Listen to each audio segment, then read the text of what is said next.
धार्मिक उत्सवों का और धार्मिक जुलूसों का इस्तेमाल मुसलमानों के खिलाफ हिंसा करने के लिए किया जाता है।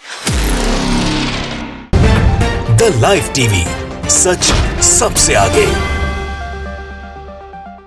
नमस्कार, द लाइव टीवी आप देख रहे हैं, आपके साथ मैं हूं आदित्य कुमार। बिहार में दंगे हुए, बिहार के साथ साथ किन किन राज्यों में दंगे हो चुके हैं आप जानते हैं। रामनवमी के अवसर पर यह दंगा हुआ था बिहार में किस तरीके की चीजें, तस्वीरें निकलकर सामने आई, सब आपने देखी थी। अब उसकी फैक्ट फाइंडिंग रिपोर्ट भी सामने आ गई है। प्रोफेसर अपूर्वानंद ने बाकायदे प्रेस कॉन्फ्रेंस करते हुए वो बातें रखी हैं, वो बताने की कोशिश की है। जब जांच उसमें हुई तो पता चला कैसे इन सब दंगों को प्रायोजित दंगा बनाया जाता है। ये दंगे ऐसे बात होते नहीं हैं, इनके पहले स्क्रिप्ट तैयार की जाती है। कुछ हिंदूवादी संगठन जिसमें कम उम्र के लड़कों को शामिल किया जाता है और उनसे कहा जाता है कि मस्जिदों के सामने जाइए, वहां पर जाकर उत्पात मचाइए, खास तौर पर उस वक्त जब नमाज का वक्त हो रहा हो, और ऐसे गाने बजाइए जिससे भीड़ उग्र हो, मुसलमानों की तरफ से कोई रिएक्शन आए और रिएक्शन पर हम लोग एक्शन करते हैं, क्योंकि लोग एक्शन के मूड में ही रहते हैं या हमेशा से जो है चीज़ें करने की कोशिश करते हैं।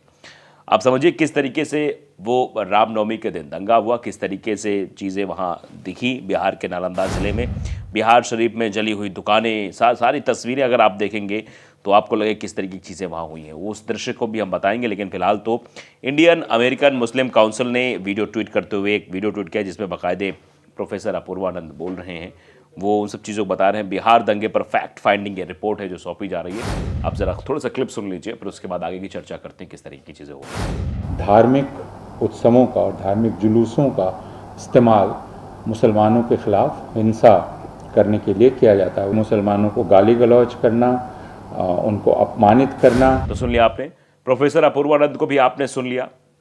वो बाकायदे कह रहे हैं किस तरीके की रिपोर्ट निकलकर सामने आई, किस तरह चीज़ें निकलकर सामने आई हैं, और इसमें अब सवाल खड़े हो रहे हैं कि आखिरकार क्यों ऐसा किया जा रहा है। अपूर्वानंद जी ने बाकायदे ये सवाल उठाया कि बिहार में जिस तरीके से दंगों में बिहार को भेज दिया गया, बिहार में चीज़ें जो है किस तरीके से गड़बड़ हुई, वहाँ पर कैसे मुसलमानों को के मस्जिदों के सामने आकर बरगलाने की कोशिश की गई, वो सब कुछ हुआ। वो तस्वीरें आज भी सबके जहन में जिंदा हैं। आज भी लोग उन ऐसे दंगों की तस्वीर जब भी निकल कर सामने आती है, रामनवमी का हो या भी कुछ भी हो, आप देख रहे हैं किस तरह की चीज़ें हो रही हैं। आप राजस्थान का मुद्दा उठा लीजिए, आप मध्य प्रदेश का मुद्दा उठा लीजिए दंगे का, अब जो है अभी हाल फिलहाल में बिहार का जो बड़ा ये जिसकी चर्चा हम कर ही रहे हैं, ये सब हो रही है। लेकिन ईद का मौका आता है, ईद के मौके पर ये सब नहीं होता है। शांतिपूर्वक तरीके से नमाज अदा की जाती है, लेकिन कुछ लोग इसमें भी होते हैं जो उत्पात करने की कोशिश करते हैं, कुछ लोग इसमें भी होते हैं जो नफरत ढूंढने की कोशिश करते हैं, कैसे भी नफरत फैलाई जाए। आपने देखा, हमने आपको खबर भी दिखाई थी। तो नफरती लोगों का ये पूरा गुट होता है, ये उन लोगों को समझ ही नहीं आता, उन लोगों को बस सिर्फ और सिर्फ नफरत ही देखनी है, नफरत के अलावा उसके अलावा कुछ उनको आता नहीं है। और यही बात शायद प्रोफेसर अपूर्वानंद बताने की कोशिश कर रहे थे, किस तरीके से इस पूरे जो दंगा फसाद हुआ, ये सब चीज़ें हुई हैं, उसमें ये निकल कर सामने है। इसके रिपोर्ट जो है उन्होंने यही रखी है कि ये प्रायोजित दंगा है। एक तरीके से ये कहा जाए कि जिस तरीके से मुसलमानों को बरगलाने के लिए मस्जिदों के पास जाकर छोटे छोटे बच्चे, क्योंकि उसमें फिर ये हो जाता है कि उनके ऊपर केस अगर चलता है तो जुवेनाइल चलता है, उसमें कोई बड़ी धाराएं नहीं लगती हैं, बहुत सारी चीज़ें नहीं होती हैं। तो इस वजह से इन छोटे छोटे बच्चों का, जो कम उम्र के होते हैं, जो 18 साल से कम उम्र के हैं, इन बच्चों का इस्तेमाल किया जाता है। इन बच्चों का इस्तेमाल, इस तरह की चीज़ें की जा रही हैं। बिहार शरीफ में रामनवमी के मौके पर भीड़ क्यों आक्रामक हो गई, इसकी ग्राउंड रिपोर्ट भी बाकायदे बीबीसी ने बनाई है।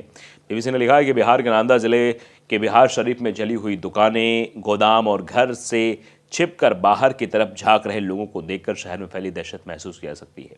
यहाँ की वीरान सड़कें ठीक 3 साल पुराने कोविड लॉकडाउन की याद दिला रही थी, लेकिन भारी पुलिस बल और पैरामिलिट्री की तैनाती के बीच बार बार गुजरती पुलिस और प्रशासन की गाड़ियां हालात को बयां करने के लिए काफ़ी थी। यहाँ सड़कों पर आम लोग तो नजर नहीं आ रहे थे, एक दो लोग कहीं कहीं किसी काम जरूरी बाहर निकल रहे थे, जरूर दिखाई दे रहे थे। दरअसल यहाँ पुलिस लगातार ऐलान कर रही है कि लोग बिना किसी वजह से घर के बाहर ना निकलें।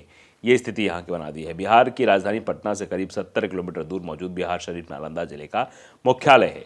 यहाँ की आबादी करीब 3.5 लाख मानी जाती है, जिसमें मुस्लिम आबादी भी करीब 30 से 35% रहती है। रामनवमी की शोभा यात्रा के दौरान बिहार शरीफ की भड़की हिंसा में अब तक एक व्यक्ति की मौत हो चुकी है, जबकि कई लोग घायल हुए। इससे क्या हासिल हुआ है, इससे क्या हुआ?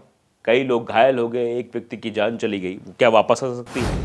रामनवमी की शोभा यात्रा के दौरान बिहार शरीफ में भड़की हिंसा में अब जो ये मौतें हुई हैं और ये लाखों की संपत्ति जलकर खाक हो गई है। अब भी कुछ दुकानों से निकलता धुआं देखा जा सकता है। 3 अप्रैल की जो ग्राउंड रिपोर्ट बीबीसी ने कवर की उस दिन के पूरे वृतांत को बता रहा है। यहाँ सांप्रदायिक उन्माद में एक मदरसे की लाइब्रेरी को भी आग के हवाले कर दिया गया। दूसरे समुदाय की पुस्तकों के एक गोदाम में आग लगा दी गई। इस आगजनी के कारण कई बेशकीमती और ऐतिहासिक पुस्तकें जलकर खाक हो गई। बिहार शरीफ राज्य के मुख्यमंत्री नीतीश कुमार का गृह जिला भी है। बिहार शरीफ की परंपरा रही है कि यहाँ रामनवमी की मुख्य शोभा यात्रा दशमी के दिन निकाली जाती है, यानी रामनवमी के दूसरे दिन।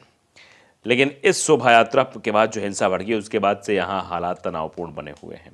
शुक्रवार को रामनवमी की शोभा यात्रा के दौरान 2 समुदायों के बीच हिंसक झड़प हुई। ये शनिवार रात एक बार फिर से भड़क उठी थी, जिसके बाद का नज़ारा, जिसके बाद की तस्वीरें देखने के बाद हर कोई दंग रह गया था। बिहार शरीफ में हिंसा रोकने के लिए इलाके में इंटरनेट सेवा पूरी तरह से बंद कर दी गई और लोगों को घरों में रहने की अपील की जा रही है। यहाँ शुक्रवार से ही, जब से दंगा हुआ तब से धारा 24 लागू कर दी गई थी। बिहार शरीफ में शुक्रवार को दोनों समुदायों के बीच नारेबाजी के बाद झड़प हुई थी। इसमें दोनों तरफ से पत्थरबाजी भी हुई और कुछ असामाजिक तत्वों ने गोलीबारी भी की थी। पुलिस ने शुक्रवार को हिंसा के आरोप में करीब 30 लोग गिरफ्तार भी किया था। लेकिन शनिवार शाम को यहाँ पर और भी बड़ी हिंसा हुई, जिसमें कई व्यक्ति घायल हो गए और एक व्यक्ति की मौत भी हो गई। रविवार को भारी पुलिस बल और अर्धसैनिक बलों की मौजूदगी में वहाँ हालात काबू पाया गया।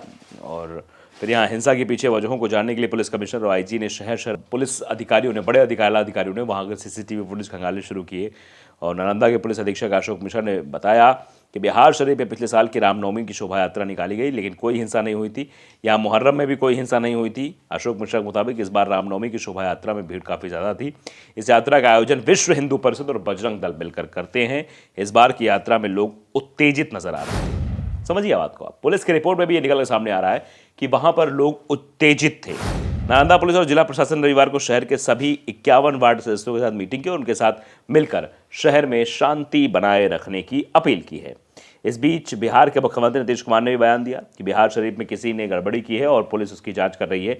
जो भी इसके पीछे होगा उस पर कार्रवाई की जाएगी। पुलिस ने शुक्रवार को हिंसा रोककर हालात को काबू करने का दावा किया था, लेकिन शनिवार शाम को यहां और बड़ी हिंसा गोलीबारी हुई। इस हिंसा में गोली लगने से एक व्यक्ति की इलाज के दौरान मौत हो गई।